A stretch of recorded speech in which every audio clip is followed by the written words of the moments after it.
ಕ್ಷೇತ್ರ ಧರ್ಮಸ್ಥಳ ಗ್ರಾಮೀಣಾಭಿವೃದ್ಧಿ ಯೋಜನೆ ವತಿಯಿಂದ ಡಾಕ್ಟರ್ ಅವರ ಒಂದು ಸಾರಥ್ಯದಲ್ಲಿ ಈ ಒಂದು ಕಾರ್ಯಕ್ರಮವನ್ನು ನೋಡಿ ನನಗೆ ತುಂಬ ಖುಷಿಯಾಯಿತು.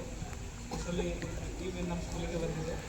ನಾನು ಧಾರವಾಡಲ್ಲಿ ಓದುವಾಗ ಧರ್ಮಸ್ಥಳ ಕಡೆ ಎಲ್ಲ ಸಂಚಾರ ಮಾಡ್ತಾ ಇದ್ದೆ. ಅಲ್ಲಿ ತುಂಬ ಪರಿಸರ ಇದೆ, ನಮ್ಮ ಭಾಗದಲ್ಲಿ ಸ್ವಲ್ಪ ಕಡಿಮೆ ಇದೆ. ನಾನು 15 ದಿನದ ಹಿಂದುಗಡೆ ಒಂದು ಯೋಜನೆ ಹಾಕ್ಕೊಂಡಿದ್ದೀನಿ. ನಾವು ವಲಯ ಅರಣ್ಯಾಧಿಕಾರಿಗಳಿಗೆ ಬರೆದು ಸುಮಾರು ಒಂದು 200 ಗಿಡ ತರಬೇಕು ಅಂತ ಯೋಜನೆ ಇದೆ. ಸೊ ನಮ್ಮ ಯೋಜನೆ ಪ್ರಕಾರ ದೇವರು ಏನು ಮಾಡಿದ್ದಾನೆ, ನಮಗೆ ಅಡ್ವಾನ್ಸ್ ಆಗಿ ಗಿಡಗಳನ್ನು ಕಳಿಸಿದ್ದಾನೆ.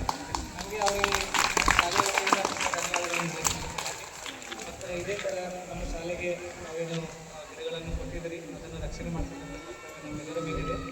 ಮುಖ್ಯವಾಗಿ ನಮ್ಮೆಲ್ಲ ಶಿಕ್ಷಕರು, ವಿಶೇಷವಾಗಿ ನಮ್ಮ ಮೇಡಮ್ ಅವರೆಲ್ಲ ಭಾಳಷ್ಟು ಗಿಡಗಳನ್ನು ಇದು ಮಾಡ್ತಾ ಇದ್ದಾರೆ, ಎಲ್ಲ ಸಪೋರ್ಟ್ ಮಾಡ್ತಾ ಇದ್ದಾರೆ. ಇದೇ ಥರ ನಾವು ಕೊಟ್ಟಿರ್ತಕ್ಕಂಥ ಸಸಿಗಳನ್ನು ನೆಟ್ಟು ಒಳ್ಳೆಯದಾಗಿ ಮಾಡ್ಕೊಳ್ಳೋದು ಅಂತ ಭರವಸೆ ನೀಡಿ, ಜೊತೆಗೆ ನಾವು ನಮಗೆ ನಮ್ಮ ವೈಯಕ್ತಿಕವಾಗಿ SDFC ತಂಡದಿಂದ ನಮ್ಮ ಶಿಕ್ಷಕರ ವತಿಯಿಂದ ನಮಗೆ ವಿನಂತಿ ಇದೆ. ನಮ್ಮ ಶಾಲೆಗೆ ಒಂದು 20 ಟೆಕ್ಸ್ಟ್ ಬುಕ್ಸನ್ನು ನಾವು ಒದಗಿಸಿಕೊಡಬೇಕು. ಮತ್ತು ಈ ಶಾಲಾ ಪರಿಕರಗಳೇನಿದ್ದಾವೆ, ಮುಖ್ಯವಾಗಿ ನಮ್ಮ ಕಡೆ